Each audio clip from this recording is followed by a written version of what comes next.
Toute cette semaine, c'est Franck Lapôtre, le chef de la pizzeria du château qui nous régale. On va réaliser la 3e recette de cette semaine. Donc avec un produit de saison, la cuisse de grenouille. La grenouille, la cuisse de grenouille. Très rarement. Tu vas faire quoi comme recette avec ça? Alors la grenouille, c'est un peu la tradition ici. Hein. On en fait souvent. Tout le mois de mars, on fait de la grenouille. Là, on va essayer de faire une grenouille un peu revisitée. J'aime pas le terme, mais c'est un peu ça. Où on aura tous les marqueurs de la grenouille en persillade. C'est ce que j'allais dire, persil, ail, enfin tout ce qui va avec, mais ça ressemblera pas du tout à la grenouille traditionnelle. Voilà.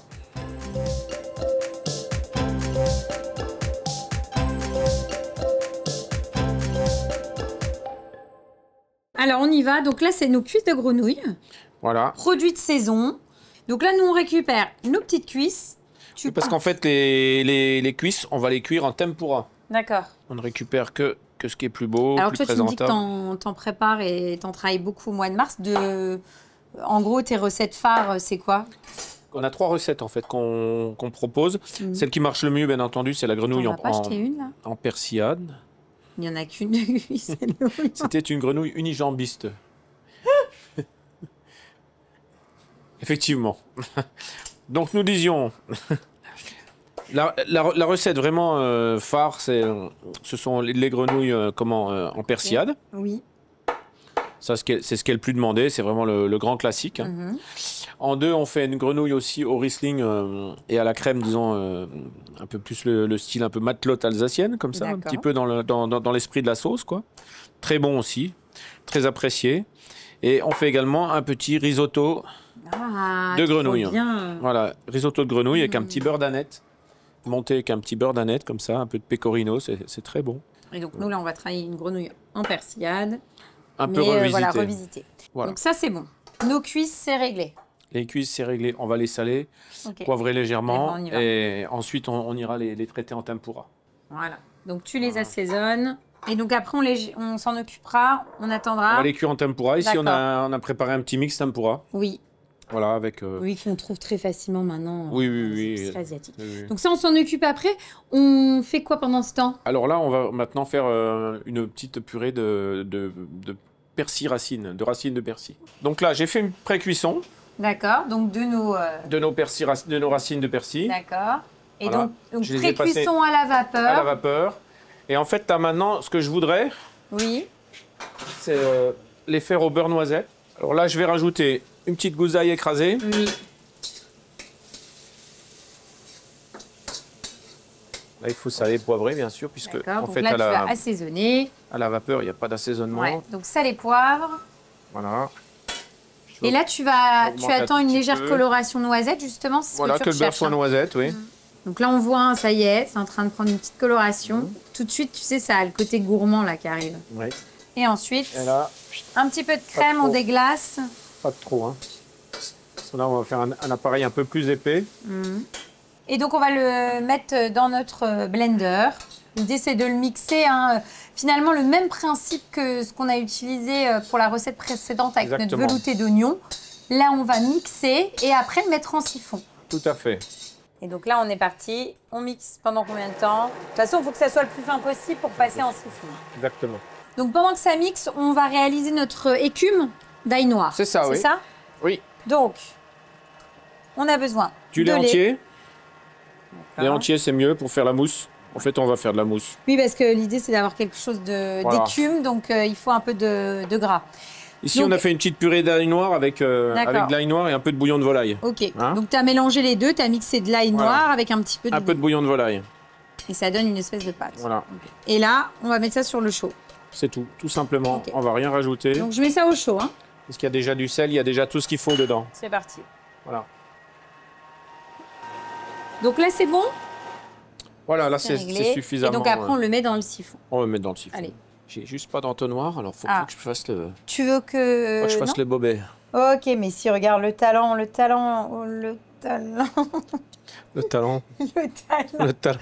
Pas sur toute la longueur, mais ça... Bon, chez vous, à la maison, vous pouvez utiliser un entonnoir. Voilà, vous avez le droit. Comme les gens, voilà. Normaux. Qui font pas ça. Pourquoi les chefs, vous faites ça? C'est sûr que ça... Pourquoi au début, tu avais un entonnoir et là, tu l'utilises plus? Parce que je ne le retrouve plus, mon entonnoir. Je ne sais pas ce que j'en ai fait, je suis désolé. C'est pas grave. Donc, on cartouche 2 fois. On cartouche 2 fois. Et on réserve au chaud. On réserve au chaud, bien sûr, Voilà. oui. On va servir chaud. Et après, on s'occupe de nos petites cuisses de grenouille. On va s'occuper de ça tout de suite. Donc, c'est parti avec nos cuisses de grenouille. Donc, tu les trempes dans le mélange de tempura, dans notre bain d'huile. Trempez-la dans l'huile, trempez-la dans l'eau. Oui, la température de ton 140 à peu près. huile. Ok. Pas trop chaud. Dès que c'est doré, on les ressort sur un papier absorbant. Même pas là, il est presque trop chaud là, tu vois. Ah oui? C'est-à-dire que en cuisant dans la casserole, j'ai pas de sonde, donc Mais normalement, c'est 140 degrés, c'est ça? 40, oui, c'est mieux parce que faut les garder quand même assez. Mais ça cuit vite, hein. Bah, c'est vrai que c'est... Ça cuit de peur, comme on dit. On s'est retiré Et les là, premières. dès qu'elles sont légèrement dorées, on les ressort. Mais l'idée, c'est quand même qu'elles aient une légère coloration. Hein. Légère. Donc là, tu as gardé des petites branches de persil. Et là, tu les trempes dans la tempura aussi. L'idée, c'est d'avoir et du persil en tempura et nos petites cuisses de grenouille. Ça va donner des petites touches de déco aussi, c'est ça, j'imagine. Déco, croustillant. Voilà. Et puis, on reste dans les codes On reste dans les codes toujours. persil et ail. Persil, ail, de la grenouille.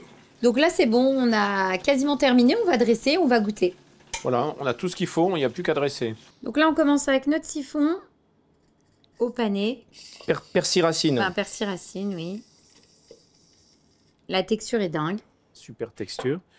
Ensuite, on ajoute... On va mettre les petites grenouilles, un petit peu autour comme ça. T'en comptes combien, tu m'as dit, par personne? Je me souviens plus. Je compte pas. Ok. Quand on aime, on ne compte pas. On ne compte pas. En fait, la température de friture était un peu chaude, malheureusement, je dois le dire. Ce qui fait que... Elles sont belles. C'est une belle Ce qui fait que... Oui, mais... Je te remercie du compliment, mais ça me va droit au cœur, mais le persil est pas terrible, lui. C'est pas grave. Non. À la maison, on le saura. C'est grâce aux erreurs des fois des chefs qu'on sait. On sait ce qu'il faut pas faire. Exactement. Ensuite, on doit mettre la mousse d'ail noir, D'accord, notre fameuse écume. notre fameuse écume. On va la mettre comme ça. Et ici, on a une huile de persil qu'on va mettre un petit peu comme ça. Super. Et on va peut-être finir par un tout petit coup de... De moulin à poivre. Un petit coup de poivre. Ah, super. Voilà. Eh ben, on va Ah non, les j'ai pas fini. Ah, pardon. J'avais décidé de mettre un peu de peps. Donc là, tu rajoutes... Du kumbawa. Super. Donner un peu de peps. Quand ça, même. ça sent trop bon. Super. Voilà, Et là, c'est on fini. goûte. Maintenant, on goûte. Allez, goûtons. On peut goûter avec les doigts, hein, Ah, pour ok. ce qui concerne les... Mais je fais comment? Je Mais prends le tout, dans c'est tout? je pense qu'il faut prendre un peu de chaque, comme ça. Ok, Un petit peu de chaque. Ok. Et puis...